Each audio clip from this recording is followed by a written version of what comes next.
نہ وہاں کوئی پولنگ ایجنٹ کی ضرورت ہے، نہ وہاں گاڑیوں کی ضرورت ہے اٹھا کے ووٹر کو پولنگ اسٹیشن کے مطلب آپ نے اس الیکشن میں 78 لاکھ ووٹ حاصل کیے تھے، میں فگرز دیکھ رہا تھا، ووٹ تو آپ کو بہت پڑے تھے. میں شروع کی بات کروں، اس پچھلے الیکشن تو خیر آپ نے کہا 80% نئے لوگوں کو آپ نے ٹکٹ دیا 13 میں، اس لیے میں نے کہا ووٹ تو آپ کو کافی پڑے تھے. ووٹ اور بہت پڑنا تھا، ہمیں پتہ ہی نہیں تھا کہ جو نئے لوگ آئے ان کو سمجھ ہی نہیں تھی الیکشن کو. اور پھر اوپر سے انہوں نے میچ فکس کیا ہوا تھا، یہ نون لیگ نے الیکشن کمیشن کے ساتھ مل کے، کیئر ٹیکر گورنمنٹ ان کے ساتھ، چودھری افتخار وہ ان کے ساتھ ملا ہوا تھا، اس نے ریٹرننگ آفیسرز کو مینج کیا، وہ سارا میچ فکس تھا. اور اس کے باوجود اگر ہمارے پاس الیکشن لڑنے والے سمجھنے والے لوگ ہوتے تو ہم نے بہت بہتر کرنا تھا. مثلا جو پچھلی باری بھی جو ہمارے لوگ الیکشن لڑنے والے تھے، مثلا غلام سرور یہاں تھے، رائے حسن نواز سے، وہاں سے، یعنی جو پرانے وہ پھر بھی جیت گئے. تو جو نئے تھے ان کو نہیں سمجھ آئی. آپ پہ جو کرٹیسزم ہو رہا ہے پارٹی کے اندر اور پارٹی کے باہر سے کہ یہی تو روایتی سیاستدان ہے، آپ کی تو پولیٹیکل سٹرگل ہی ان کے خلاف تھی، اور آپ نیا پاکستان کا آپ نے 2013 میں کہا نیا پاکستان بناؤں گا، اینٹی سٹیٹس کو تبدیلی کا نعرہ لگائے. تو یہ 2013 کے انتخابات اور اس کی بعد کی سیاست نے آپ کی سیاسی سوچ کا رخ ہی موڑ دیا. نہیں، میں فرق اب بتاتا ہوں. 2013 میں 80% نئے لوگ اس لیے الیکشن لڑ رہے تھے کہ ہمارے پاس الیکٹیبلز آ ہی نہیں رہے تھے. جو آج ہمارے پاس الیکٹیبلز ہیں وہ آنے کے لیے تیار ہی نہیں تھے 2013 میں. اس کی وجہ تھی. اب کیوں تیار ہیں؟ میں آپ کو بتاتا ہوں ہوا کیا. ہمارے پاس میری سٹرگل تو ہوئی 22 سال پہلے. جی 22 سال سے لے کے 2011 تک 30 اکتوبر تک الیکٹیبلز تحریک انصاف میں نہیں آتے تھے. یہ نہیں کہ میں ان کو چاہتا نہیں تھا وہ آئیں، میں ہر جگہ الیکٹیبلز کو اپروچ کرتا تھا، کوشش کرتا تھا، لیکن وہ نہیں آتے تھے. وہ کیوں نہیں آتے تھے؟ الیکٹیبلز سمجھتا ہے کہ میں نے اتنا ووٹ بینک لوگوں کی خدمت کر کے، تھانہ کچہری، فوتگیاں، شادیاں میں نے انویسٹ کیا ہوا، یہ میرا ووٹ بینک ہے. جی وہ یہ چاہتا ہے کہ میں اس پارٹی کے ساتھ کھڑا ہوں جس پارٹی کے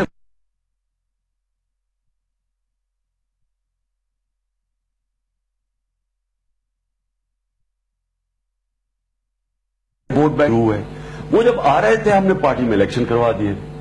ہمارا نئے پرانوں کی تھوڑی ہوا تو ہم نے کہا الیکشن کرواتے تھے. جب الیکشن کروایا زیادہ تر الیکٹیبلز پیچھے ہٹ گئے. تو وہ جب پیچھے ہٹے اور ہم الیکشن میں تیاری کے، کیونکہ ہمارا پارٹی 11 مہینے تو الیکشن، سارا 2012 پارٹی الیکشن کرواتی رہی اپنے اندر. تو جب الیکشن کا ٹائم آیا یعنی ہمارے پاس 80% لوگ تھے جو الیکشن ہی لڑے ہوئے تھے. اس بار فرق ہے. اچھا، اب فرق یہ ہے کہ ہمارے پاس پہلی دفعہ تیاری سے الیکشن پہ جا رہے ہیں. ہمارے پاس تقریباً اس دفعہ آپ نے خان صاحب اب چونکہ حتمی فیض دی، کتنے الیکٹیبلز، اور بسد احترام عام طور پہ ان لوگوں کو ٹن کوٹس لوٹا بھی کہا جاتا ہے، کتنے لوگوں کو آپ نے ٹکٹ دیا؟ جی ذرا پی ٹی وی کے ویورز کو بتائیے گا. جی میں انوار آپ کے ویورز کو بتانا چاہتا ہوں. دیکھیں میری جنگ کرپشن کے خلاف تھی. کرپشن اور ہمیشہ رہے گی، کیونکہ کرپشن پاکستان کو نیچے لے آئی ہے. جی جب میں بڑا ہو رہا تھا یہ بڑا ایک تیزی سے آگے بڑھ رہا تھا پاکستان. آپ کو اندازہ نہیں ہے کہ پاکستان کیا تھا، کس طرف جا رہا تھا، پاکستان کو کس عزت سے دیکھا جاتا تھا. میں جب پہلی دفعہ یورپ گیا 19 سال کی عمر میں، کہیں ویزے کی ضرورت نہیں تھی. ایسے پاکستانی پاسپورٹ پہ ویزے کی ضرورت نہیں تھی. مجھے ہمارا پریزیڈنٹ جب گیا ایوب خان امریکہ، تو امریکی پریزیڈنٹ ایئرپورٹ پہ لینے آیا اس کو. جب ایوب خان گیا برطانیہ تو ان کو ویلکم دیکھیں کیسی دی گئی ہے. یہاں یعنی ڈگنیٹریز ذوالفقار علی بھٹو نے اسلامک کانفرنس کی پاکستان میں، سارے مسلمان ہیڈ آف سٹیٹس یہاں آئے. پاکستان کی ایک رسپیکٹ تھی. ہم نے آہستہ آہستہ نیچے گئے ہیں. ہم جو آج یہاں پہنچے ہیں، جدھر مجھے بڑا افسوس سے کہنا پڑتا ہے کہ ہمارا سربراہ ملک سے باہر گیا، پچھڑا والا، شاید خاقان عباسی، تو اس کے ایئرپورٹ پہ کپڑے اتار لیے امریکہ میں. تو لیکن میں نے اس سے سوال انٹرویو میں پوچھا تھا، انہوں نے کہا کہ میری صرف تلاشی لی گئی تھی اور مجھے کوئی آر نہیں، لائن میں سب کھڑے ہوتے تھے، میں 40 سال سے امریکہ جا رہا ہوں، میری وہ تلاشی لی گئی. شرم کی بات ہے. یا امریکہ کا اسٹیٹ ڈپارٹمنٹ کا بھی آتا ہے تو اس کو اس طرح کر کے وی آئی پی سے لے جاتے ہیں. یہاں آپ کا پرائم منسٹر ریپرزینٹ کرتا ہے ملک کو، 20 کروڑ لوگوں کو. آپ چھوٹے سے بھی ملک کا پرائم منسٹر کہیں باہر جاتا ہے تو اس کو ایک رسپیکٹ اور پروٹوکول ملتی ہے. یہ سارے ملک کے لیے، یہ چھوڑیں کہ وہ شاہد خاقان عباسی یا جو بھی ہے، اگر اس نے پروٹوکال نہیں لے تو پاکستان میں پھرتا پروٹوکال کے بغیر، یہاں 40 گاڑیوں کے ساتھ پھرتا ہے، اگر اس کو شوق نہیں تھا۔ اب آپ کرپشن کے خلاف ہے تو اس کرپشن کا خاتمہ سر ایشو ہے کرپشن۔ اب کرپشن کے لیے ہم کس کے خلاف مخالفت؟ 2 پولیٹیکل پارٹیز جو باریاں لے رہی تھی، پی ایم ایل این اور پیپلز پارٹی، یہ 2 باریاں لے رہی تھی، اور میرا جب 4 نومبر میں آیا تو میں ان کے خلاف آیا۔ ان کے اندر پولیٹیشنز تھے، کرپٹ بھی تھے، نہیں بھی کرپٹ تھے، کوئی جن کو 2 رائے تھی جن کے متعلق۔ میں ہمیشہ یہ سمجھتا تھا کہ جس دن ایک اس ملک کے اندر لیڈرشپ آ گئی جو کلین ہے، تو یہی جو پولیٹیشنز نیچے ہیں ان کو یا یہ ٹھیک ہوں گے یا جیلوں میں جائیں گے۔ آپ برطانیہ کی، میں ذرا مثال کہ میری برطانیہ میں 20 سال کرکٹ کھیلتے ہوئے میرے گزرے، پڑھا بھی میں وہاں۔ آپ کا خیال ہے کہ برطانیہ کا جو سارے پارلیمنٹ میں بیٹھتے ہیں وہ سارے ایماندار آدمی ہیں؟ وہ فرشتے ہیں؟ وہ فرشتے بننا پڑتا ہے، ان کا نظام۔ اگر آپ کرپشن کرتے ہیں آپ جیل میں جاتے ہیں۔ تو آپ کی موجودگی میں چاہے وہ سکندر بوسن صاحب ہوں، ڈاکٹر فردوس عاشق اوان ہو، نظر گوندل ہو، ندیم افضل چند ہو، طاہر بشیر چیمہ ہو، خسرو بختیار ہوں، یہ سارے لوگ صاف اور بالکل ٹھیک ہو جائیں گے when they will work under you؟ میں یہ آپ کو سمجھانے کی کوشش کر رہا ہوں۔ الیکٹیبلز اچھے بھی ہوتے ہیں، برے بھی ہوتے ہیں۔ الیکٹیبلز کی وجہ سے اس ملک میں نہ کرپشن اوپر جائے گی نہ نیچے آئے گی، لیڈرشپ کی وجہ سے ہوتی ہے۔ اچھا، ہر دنیا کے اندر ایک لیڈر ملک کو چینج کرتا ہے، کبھی الیکٹیبلز ملک کو چینج نہیں کریں گے۔ آپ اگر ہمارا یہ خیال ہے کہ جب اگر نواز شریف اور آصف زرداری کے نیچے ایماندار لوگ آ جائیں تو یہ ٹھیک ہو جائیں گے۔ اگر اوپر ایک لیڈر کرپٹ ہے اور نیچے جو مرضی آپ لے آئیں، کوئی خان صاحب ریڈ لائن تو لگائی ہوگی نا کہ کون آ سکتا ہے اور کون نہیں آ سکتا؟ پہلے ایک چیز اسٹیبلش کر لیں کہ یہ ملک ٹھیک کیسے ہوگا۔ لیڈر ملک کو ٹھیک کرے گا۔ ملیشیا کو لیڈر نے ٹھیک کیا تھا، مہاتر محمد نے۔ وہ پولیٹیشن وہی تھے پہلے جو مہاتر کے نیچے پولیٹیشن تھے، وہ پہلے بھی تھے۔ مہاتر نے آ کے ان کو اٹھا کے کہاں سے کہاں لے گیا۔ اسی طرح لی کوان یو نے سنگاپور کو ٹھیک کیا تھا، اسی طرح اردوغان نے اٹھا کے ترکی کو کہاں سے کہاں لے گیا۔ تو لیڈر لے کے جاتا ہے۔ ہمارے نبی صلی اللہ علیہ وسلم نے ایک وہی عرب تھے جن کو کوئی پوچھتا نہیں تھا، 2 سپر پاورز تھی، رومن ایمپائر اور پرشین ایمپائر، وہ ایک لیڈر نے اٹھا کے ان کو دنیا کی امامت کروا دی۔ لیڈر اوپر لے کے جاتے، تو یہ غلط فہمی میں نہ رہے کہ الیکٹیبل اس ملک کو اوپر لے کے جائیں گے، نیچے لیڈر اوپر لے کے جائے گا۔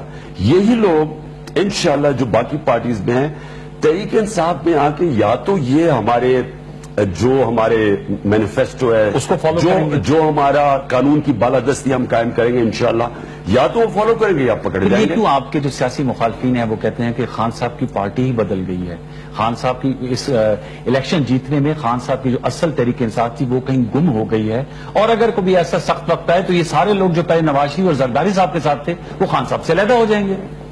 ویسے آپ ڈیپینڈ کریں گے، دیکھیں نا 31 مئی 2018 تک سکندر بوسن صاحب، غلام بی بی بھروانا، رضا حیات ہراج، یہ سب نون لیگ کا حصہ تھے۔ انوار، میں پھر ایک بہت امپورٹنٹ بات کہتا ہوں، لیڈر نہیں بدلتا، نیچے جو اس کے لوگ ہوتے ہیں وہ بدلتے ہیں۔ ٹھیک ہے، ہماری مثال اللہ قرآن میں ہمیں کہتا ہے کہ نبی صلی اللہ علیہ وسلم وہی مکہ کے کفار تھے،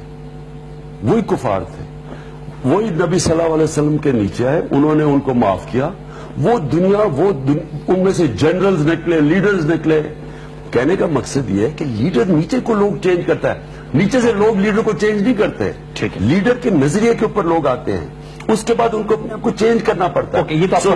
میں آخری بات کرتا ہوں، پختونخوا ہے جی، پختونخوا کے اندر جب تحریک انصاف آئی تھی، پلڈیک کی رپورٹ ہے سب سے کرپٹ صوبہ تھا۔ آج کوئی رپورٹ پڑھ لے کہ سب سے کم کرپشن ہے پختونخوا میں۔ کیوں؟ کیونکہ آتے ساتھ ہی پختونخوا کے احتساب نے اپنے وزیر کو پکڑ کے جیل میں ڈال دیا۔ لیکن خان صاحب بسد احترام پر وہ بند بھی رہا احتساب، آپ نے ایکسپٹ بھی کیا کہ ہاں احتساب نے وہ مؤثر کام نہیں کیا، خیبر پختونخوا احتساب کمیشن نے جیسے کرنا چاہیے۔ میں بالکل آپ سے مانتا ہوں کہ ہم وہ کامیاب نہیں ہوئے اس کو احتساب کو چلوانے کے لیے، لیکن وہ ہماری کوئی گورنمنٹ کی وجہ سے وہ بند نہیں ہوا۔ احتساب کا ورکنگ پرابلم ہو گیا، اوپر سے احتساب کمیشن تھی، نیچے سے ڈی جی احتساب تھا جو انہوں نے سلیکٹ کیا تھا، ان کے بیچ میں کلیش شروع ہو گیا۔ پھر جورسڈکشن کا پرابلم ہو گیا. ایک طرف نیب کام کر رہی ہے, ایک طرف اینٹی کرپشن کر رہی ہے, ایک طرف احتساب, 3 پیرل کر رہی تھی, وہ پرابلم ہوا. لیکن نیب تو آپریٹ کر رہی تھی وہاں.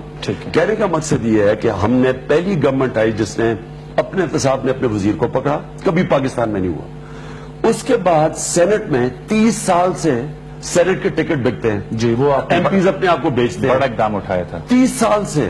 انوار, آپ کو پتا ہے, سب کو پتا ہے کہ قیمتیں لگتی ہیں سینٹ الیکشن پہ. ایم پیز اپنے اتنے پیسے لے کے سینٹ. یہ پہلی دفعہ ہوا کہ ہماری 60 کی میجورٹی تھی, ہماری 60 ایم پیز جی اسمبلی میں 20 نکال دیے گئے بیچ میں سے. کبھی ایسے کسی نے کرپشن کے اوپر آج تک قدم اٹھایا؟ تو کہنے کا مقصد یہ ہے کہ جب آپ کی لیڈرشپ ایماندار ہوتی ہے, نیچے لوگوں کو بھی ایماندار ہونا پڑتا ہے. لاسٹ الیکشن میں آپ کو 2013 میں 28 نشستیں ملی تھی. اس مرتبہ آپ کا کیا اپنا رف ایسٹیمیٹ ہے کہ آپ کتنی سیٹیں لے جائیں گے, اور کیا خود سے حکومت بنا لیں گے یا آپ کو پیپلز پارٹی یا آزاد لوگوں کے ساتھ مل کر حکومت بنانی پڑے گی اگر آپ الیکشن جیتتے ہیں تو؟ پہلی چیز تو 2013 میں اور اب فرق یہ ہے کہ 2013 کے اندر 80% ہمارے لوگوں نے کبھی الیکشن ہی نہیں لڑی تھی. سارے نئے تھے, یعنی جن کو الیکشن نہیں لڑنا آتا تھا. جنہوں نے الیکشن لڑا وہ تقریباً سب جیت گئے, یعنی جو الیکٹیبلز تھے. اور اب فرق یہ ہے کہ اب اس باری ہمارے پاس 100% لوگ ہیں جنہوں نے الیکشن لڑا ہوا. تو کیا پریڈکشن ہے آپ کی؟ ہمارے اب تک ہم 232 ٹکٹ دے چکے ہیں نیشنل اسمبلی کے. 232, کسی پارٹی نے اتنے ٹکٹ نہیں دیے. تو اب پہلی دفعہ میں سمجھتا ہوں کہ ہم تیاری سے جا رہے ہیں. اچھا, یہ مجھے بڑا مزہ آ رہا ہے اس باری, کیونکہ میں اب جب پچھلی بار یہ سٹیج تھی ٹکٹس کی تو مجھے خوف آ رہا تھا کہ یہ ایریاز خالی پڑے تھے, ہمارے پاس لوگ ہی نہیں تھے, زبردستی لوگوں کو ٹکٹ دے رہے تھے. اس باری ایک نیشنل اسمبلی کی سیٹ کے اوپر پہلے سوچا کہ کدھر کس کینڈیڈیٹ کو. تو پہلی دفعہ میں اب جب الیکشن کیمپین میں جا رہا ہوں تو میں مطمئن ہوں اچھا کہ یہ انشاءاللہ یہ ہے تحریک انصاف کا باری. لیکن ہار جیت تو اللہ کے ہاتھ میں, یہ تو انسان کے ہاتھ میں ہے ہی نہیں. آپ کوشش آپ کے ہاتھ میں ہے, تیاری آپ کے ہاتھ میں ہے. سر لیکن گیلپ کا جو سروے ہے اس میں تو پنجاب میں پی ایم ایل نے آپ سے سبقت نہیں لی. آپ کے 24 ہیں, ان کے 36. ہاں, پنجاب کے اندر خاص طور پہ سینٹرل پنجاب میں نون لیگ تحریک انصاف سے اوپر ہے. لیکن سروے کی دوسری چیز دیکھ لیں کہ وہ سروے پہلے وہ اور تھے, کوئی 60-70% پہ تھے, وہ گیپ کم ہوتا جا رہا ہے. یہ الیکٹیبلز کی وجہ سے ہوا ہے, کس وجہ سے؟ تحریک انصاف اوپر آ رہی ہے, یہ نیچے آ رہے ہیں, اور انشاءاللہ یہ الیکشن کیمپین کے اندر تحریک انصاف ان سے اوپر چلے. ہاٹ ٹاک میں آپ سے سوال ہوا تھا BBC میں کہ آپ نے کوئی نیا ہسپتال بنایا, کوئی نئے اسکول بنائے, اس کا آپ نے شاید جواب دیا نہیں یا آپ دے نہیں پائے. اس پہ بڑی کرٹیسزم ہو رہی ہے. آپ کے مخالفین کہہ رہے ہیں کہ خان صاحب کو ایمپل اپرچونٹی تھی, بتا دیتے نا, اتنے نئے سرکاری اسپتال, نئے اسکول بنائے ہیں, صرف درختوں کا کہتے ہیں. اگر میں درختوں کا, تو اس ملک کی آپ کو پتا ہے آنے والی نسلوں کے لیے یہ سب سے بڑا کام ہوا درختوں کا. یہ اس کے اوپر میں بات تو پہلے میں ہسپتالوں میں, لیکن اصل میں وہ ہارٹ ٹاک بڑی تیز سے سوال پوچھتے ہیں, ایک جواب دے رہے ہوتے دوسرا سوال کر دیتے ہیں, ان کا ایک طریقہ ہوتا ہے. میں ان کو کہنے کی یہ کوشش کر رہا تھا کہ پختونخوا میں یہ کوئی بڑی اچیومنٹ نہیں کہ ہم نے میرے خیال میں کوئی 15 نئے ہاسپٹل بنائے ہیں. اچھا, وہ بڑی بات نہیں ہے. پرانے ہاسپٹل کو ٹھیک کرنا اصل چیلنج ہے. شہباز شریف صاحب جب پوچھیں وہ تو کہتے ہیں ہم نے دیکھیں موٹر ویز بنائی, ہم نے میٹروز بنائی ہیں, اورنج ٹرین ہے, اور خان صاحب کرٹیسائز کرتے تھے, جنگلہ بس کہتے تھے پشاور میں BRT بنا رہے ہیں, وہ بھی ادھوری بنائی. میں پہلے آپ کو یہ جنگلہ بس کا بتا دوں. جی, جتنا بڑا پنجاب کو نقصان ہوا ہے نا ان کی میٹروز اور ان کی اورنج ٹرین, مجھے اکانومسٹ ہی بتا رہا تھا کہ ان کی جو سبسڈی ہے, یعنی سالانہ خسارہ ہوگا یہ جو انہوں نے بنائی ہے اورنج ٹرین, اس کا ملا کے اور یہ 4 میٹروز کو وہ 20 سے 25 ارب روپیہ سال کا خسارہ ہوگا. اچھا, یعنی پنجاب کے لوگ کوئی جو یہ بسز اور یہ کوئی 2 یا 3% پنجاب کے لوگوں کو فائدہ ہوگا سارے پنجاب میں, اس کا صرف خسارہ. تو اچھی بات نہیں ہے. اگر اب میں آپ بتاؤں آپ پھر کیوں میں ابھی بتاؤں نا کہ پشاور کی اور بس میں ان میں کیا فرق ہے. ان کو جو قرضے لیے ہیں, جو ان کے اوپر ان کو سود دینا پڑے گا, جو ان کا ویسی چلانے میں خسارہ ہے, جو ٹکٹ سبسیڈائز کر رہے ہیں, وہ پنجاب کے لوگوں کو 20 سے 25 ارب روپیہ ہر سال دینا پڑے گا. اور جیسے جیسے ڈالر بڑھتا جا رہا ہے, روپیہ گر رہا ہے, یہ اور قیمت بڑھتی جائے گی کیونکہ باہر سے قرضے لیے ہوئے. پختونخوا کے اندر ایشین ڈیولپمنٹ بینک نے پہلے پوری سروے کی. کتنے کی بن رہی ہے خان صاحب؟ یہ تو بتائیں. مجھے آئیڈیا نہیں ہے 30-40 ارب کی. نہیں کہتے ہیں بہت 50 ارب سے زیادہ کی. مجھے آئیڈیا نہیں ہے, لیکن میں صرف ایک بتاؤں, وہ امپورٹنٹ چیز کیا ہے. دیکھیں نا, یہ تو 200 ارب کی بن رہی ہے ان کی اورنج ٹرین, اور بن رہی ہے, اور وہ 60-70 ارب کی وہ بنی ہے بسز, وہ جو جنگلہ بس ہے. فرق کیا ہے؟ پختونخوا کے اندر ایشین ڈیولپمنٹ سروے کر کے ہمیں کوئی سبسڈی نہیں دینی پڑے گی, ہمیں سالانہ خسارہ نہیں ہوگا. یہاں 24 سے 25 ارب روپیہ ان کا سالانہ خسارہ ہے اس کا. ٹھیک, ایک چھوٹا سا وقفہ لیں گے, وقفے کے بعد آئیں گے. تو خان صاحب سے جو انہوں نے اگر یہ حکومت میں آتے ہیں پہلے 100 دن کا ایجنڈا دیا ہے, اس کے چیدہ نکات پر بات کریں گے کہ اس کو عملی جامہ کیسے بنائیں گے, اس کی پریکٹیکیبلٹی پہ بات کریں گے, کیونکہ اس پہ بڑی کرٹیسزم آ رہا ہے کہ اس کے مالی معاملات کہاں سے یہ لے کر آئیں گے. 1 کروڑ نوکریاں, 50 لاکھ گھر, ان تمام چیزوں پہ بات کریں گے وقفے کے بعد.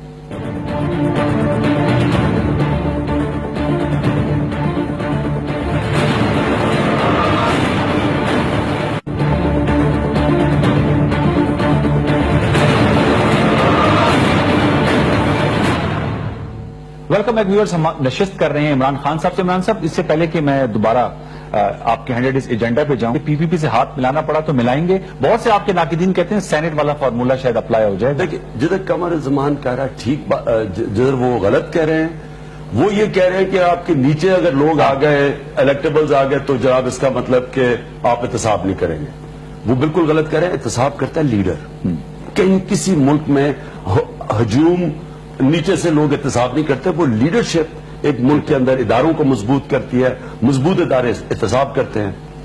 لیکن جب آپ الائنس کرتے ہیں کسی سے, تب واقعی اگر میں کسی کرپٹ پارٹی, یعنی ایک پارٹی نون لیگ جدھر شریف برادران اوپر بیٹھے ہو, اور پیپلز پارٹی جدھر آصف زرداری ہو, اب جب ان سے الائنس کروں گا تب میں اپنے نظریے سے پیچھے ہٹوں گا. تو لہٰذا کوئی چانس نہیں. اس کا مطلب کہ میں کرپشن سے پیچھے ہٹ گیا, کیونکہ جس وقت میں کرپشن کے پیچھے جاؤں گا یہ روک دیں گے راستہ, کیونکہ ان کے انٹرسٹ میں نہیں ہے. انہوں نے کبھی ادارے جان کے انہوں نے تباہ کیے ہیں تاکہ یہ پکڑے نہ جائیں. یہ جان کے نیب کو کمزور کیا, آپس میں مکا کر کے قمر زمان جیسے لوگ رول آؤٹ کر رہے ہیں. تو ان سے اگر میں ان سے الائنس کرتا ہوں, اس کا مطلب میں اپنے منشور, اپنے نظریے سے پیچھے ہٹ جاتا ہوں. اوکے, اب ذرا سر آتے ہیں جو آپ کا 100 ڈیز ایجنڈا ہے. خان صاحب, آپ نے کہا 5 سال میں آپ 1 کروڑ نوکریاں دیں گے, 50 لاکھ گھر بنائیں گے پرائیویٹ سیکٹر کے ساتھ مل کر.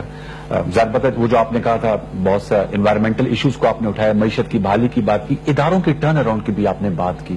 سر یہ ڈویبل ہے, ایمبیشیس ٹارگیٹ ہے, اور انسان کو ہمیشہ بڑا سوچنا چاہیے. لیکن پھر میں آپ سے کہوں گا, کیونکہ میں اس کی کوٹ کروں, آپ کے پولیٹیکل اوپوننٹس ہیں, خورشید شاہ صاحب کو میں بیان پڑھتا ہوں, کہ 5000 نوکریاں تو آپ نے کے پی بھی نہیں دے سکے 5 سال میں, چلیں آپ 1 کروڑ نوکریاں دینے. یہ تو لگتا ہے کوئی خواب ہی ہے جو آپ لوگوں کو دکھا رہے ہیں. خورشید شاہ کے لیے تو یہ خواب بھی نہیں ہے, کیونکہ وہ سوچتے ہی نہیں ہے ایسی چیزوں کے اوپر. ان کا انٹرسٹ ہی نہیں ہے کہ پبلک اوپر جائے نیچے جائے, ان کا پیسہ بنتا جائے, وہ اپنے تھانے دار رکھوائے, پٹواری اپنے رکھوائیں, مال بناتے رہیں وغیرہ. ان کو انٹرسٹ ہی نہیں ہے کہ پاکستان کو اس غربت سے نکالنا کیسے. یہ جو میرا پلان ہے نا جی, یہ جو ہمارا 100 ڈے پلان بھی دے رہے ہیں, اور جو ہمارے 11 پوائنٹس بھی ہیں, میں آپ کو یقین دلاتا ہوں کہ سب کچھ ہو سکتا ہے. اور میرے جو پختونخوا کے اندر 5 سال گزرے ہیں نا, یہ ہم نے بڑا سیکھا اس سے. آپ اگر میرے سے آج پوچھیں کہ 5 سال وہ صوبہ جو تباہ ہوا تھا وار آن ٹیرر, 70% انڈسٹری بند تھی وہاں. یہاں پشاور کے پیسے والے لوگ اسلام آباد آ کے بس گئے, کیونکہ وہاں جو ایک ہی بزنس چل رہی تھی, وہ لوگوں کو اٹھا کے لے کے جاتے تھے اور ان سے پیسے مانگتے تھے. تو وہ صوبہ آج آپ دیکھ لیں, اس کی گروتھ ریٹ سب سے زیادہ ہے. ادھر سب غربت ہم نے کم کی صوبے کے اندر. اس صوبے میں ادارے مضبوط کیے, ڈی پولیٹیسائز پولیس کی, ڈی پولیٹیسائز بیوروکریسی کی. آج بیوروکریسی کے اندر دیکھیں پنجاب کی بیوروکریسی تو شہباز شریف کے نوکر ہے. وہ انہوں نے جو پنجاب کی بیوروکریسی تباہ کی ہے, انہوں نے اپنے نوکر بنا لیا. وہی آصف زرداری اور اس کی بہن نے سندھ کی بیوروکریسی سے کیا. آج پختونخوا کی بیوروکریسی دیکھیں, وہ کھل کے کام کر سکتی ہے, یعنی ان کو موقع ملا ہے.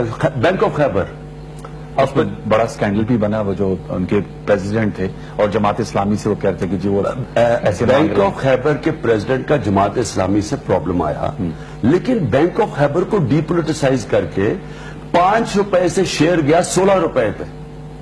بینک آف خیبر نے پہلی دفعہ اپنی زندگی میں 2 دفعہ ڈیویڈنڈز دیا, ارب روپیہ کما کے پختونخوا کی گورنمنٹ کو دیا. کیوں دیا؟ کیونکہ اس کو ڈی پولیٹیسائز کر دیا, کرپشن نہیں آنے دی. میں کہہ رہا ہوں کہ ادارے مضبوط ہو سکتے ہیں اس ملک میں. ہم اگر آپ پولیس ٹھیک کر سکتے ہیں نا, سارے ادارے ٹھیک کر سکتے ہیں. اب اداروں پہ تو ادارے مضبوط.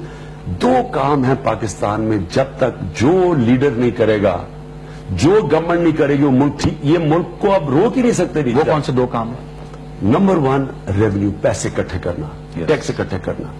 پاکستان کا سب سے بڑا یہ جو نون لیگ چھوڑ کے گئی ہے, پاکستان کی تاریخ میں کبھی اتنا بڑا خسارہ نہیں ہوا جو کہ ان کے فسکل ڈیفیسٹ یعنی آمدنی اور خرچے میں خسارہ, اور ٹریڈ ڈیفیسٹ یعنی جو ہم دنیا کو بیچتے ہیں اور دنیا ہمیں بیچتی ہے, 30 ارب روپے کا خسارہ ہے. کبھی ہوا ہی نہیں پاکستان. لیکن جو ہماری نگران وزیر خزانہ ہے شمشاد اختر صاحبہ, انہوں نے تو بڑی اچھی پکچر پریزنٹ کی. انہوں نے کہا اکانومی کی حالت بہت سی چیزوں میں بہتر بھی ہے. دیکھیں وہ کیا کہیں, آج اگر وہ کہتے ہیں کہ اکانومی کا برا حال ہے, روپیہ 100 روپے کا تھا جون 2013 میں, $1 100 روپے کا تھا 5 سال پہلے, آج ہے 125 روپے. اب اکانومی اچھی ہو تو یہ ایک ہی چیز دیکھ لیں. آج آپ جو سوچیں کہ 5 سال پہلے میرے پاس بینک میں اگر 125 روپے پڑے تھے, آج وہ 100 روپیہ رہ گیا. یس. اور اگر آپ 10 سال میں دیکھیں تو 10 سال میں 60 روپے کا تھا ڈالر 10 سال پہلے. تو 2008 میں اگر میرے پاس 100 روپیہ پڑا تھا, آج 50 روپیہ رہ گیا.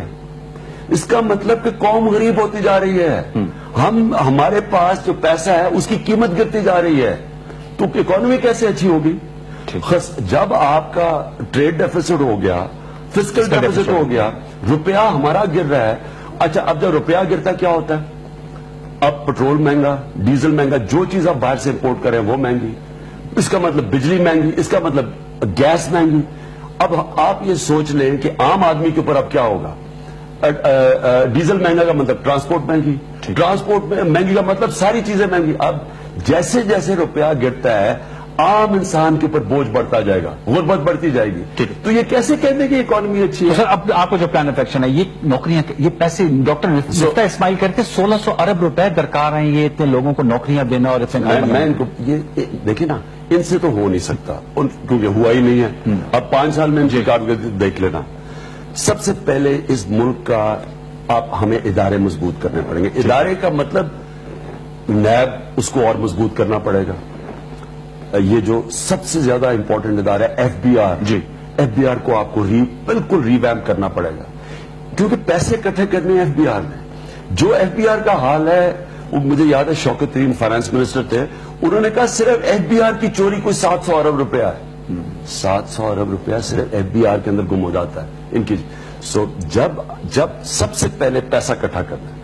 اگر آپ نے آج ملک چلانا ہے, آپ کو پیسہ چاہیے. ہمارا ٹیکس کلچر ہی نہیں, لوگ ٹیکس دینا جو ہے وہ سمجھتے ہیں ان کی ذمہ داری ہی نہیں ہے.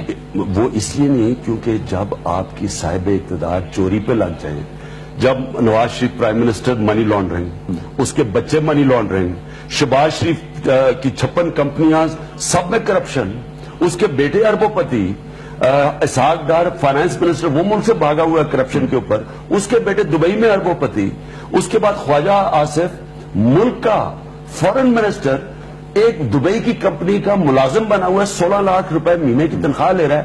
ملک کا پہلے واٹر اینڈ پاور کا منسٹر, ڈیفنس منسٹر, فورن منسٹر, 5 سال دبئی کی کمپنی سے پیسے لے رہا ہے 16, کام نہیں کرنے کا.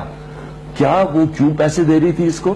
پھر جناب وہ انٹیریئر منسٹر معتبر شکل سے معتبر احسن اقبال, وہ وہاں سے کوئی اقامہ اس کا نکلا ہے, وہ کوئی ڈرامہ کرنا شروع ہو گیا کہ میں مدینہ کا پتہ نہیں کیا اقامہ. اور پھر اسی لوگ خواجہ سعد رفیق, اس کی پیراگون سٹی میں اربوں روپے کے. جب آپ کی لیڈرشپ ساری کرپٹ ہو, کرپشن کا مطلب کہ عوام کا پیسہ کھانا, کون پیسے دے گا؟ اچھا پھر مجھے پیسے سے فائدہ کوئی نہیں. کہاں گورنر ہاؤسز, شاہانہ 40 گاڑی کے پروٹوکولز, اور کدھر جو آدھی آبادی غربت کے اندر پسی ہوئی ہو. میں شوکت خانم کے لیے اور نمل یونیورسٹی تحریک انصاف کے لیے, مجھے اربوں روپیہ یہ قوم دیتی ہے. ہر سال شوکت خانم کے لیے خسارہ ہے اس ہاسپٹل کا 5 ارب روپیہ, 500 کروڑ روپیہ ہر سال, پچھلے سال سے زیادہ پیسے دیتی ہے. لہذا آپ کی ساتھ ٹرسٹ کی وجہ سے آپ سمجھتے ہیں کہ اگر آپ حکومت میں آتے ہیں تو لوگ ٹیکس دینا شروع کر دیں گے؟ میں یہ کہتا ہوں کہ مغرب کے اندر, یورپ میں, اسکینڈینیویا میں